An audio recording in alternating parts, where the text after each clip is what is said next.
What's good, everyone? It's Fiction. So, with the recent release of Vecna, I noticed something about his power that was very similar to Ghoul's. That being that the activation was a hit scan, almost the same as Ghoul's, the only difference being that the power had little to no delay on high ping. For those of you who don't know, Ghoul's leaps are delayed on high ping. How delayed? Well, that's what this video is about. So, I decided to test it out in a custom game with 3 killers total: Vecna, Blight, and Kaneki. For the 50 ping test, all characters seemingly had normal power activation times, so nothing really wrong there. After all, it is our control group in this experiment.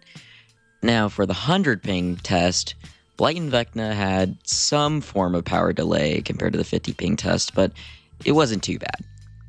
It seemed to at least function. But on Kaneki, his power was delayed for roughly a whole 1.5 seconds. I mean, just look at this. This is actually crazy how delayed this is. Also, Kaneki seemed to have more jitter when moving around compared to Blight. Now, why is this Kaneki's biggest problem?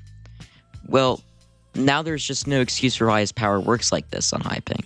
There just isn't. With the release of Vecna and how he has an almost identical power activation time, and also with how Kaneki was released only 10 months prior, the fact his power is hellbent on requiring fast inputs, having a system in place to limit that on high ping, is dumb. It should not work like this.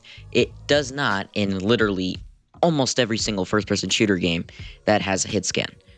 Also, his power is actually quicker to activate when your ping is around 30 milliseconds. So, it's literally tied to ping. Like, the power activation time is tied to ping. Vecna's and Blight's are not tied to ping. They just get affected by ping, but only a little bit. By the way, being on 30 milliseconds, that's how you do the animation cancel bug, if anybody was wondering. I'm now convinced, even though this has been something a part of him since his release, it should still be fixed. Like, there's no excuse for it now. I don't care, like, if it being client-sided is going to cause more cheaters. There's ways to work around that too, by the way.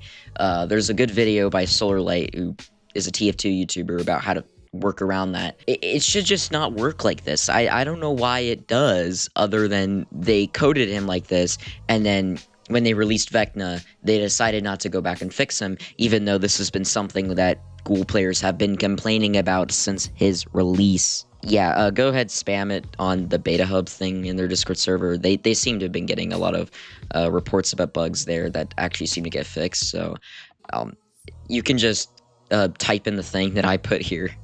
Yeah, but that's really it for this. Like, this is like a very short rant video. I'm working on a sequel to Don't Vault the Pilot 2. The theme is Damn by Kendrick Lamar. So yeah, join my Discord server for updates on that. Also follow me on Twitter and Twitch. So until next time.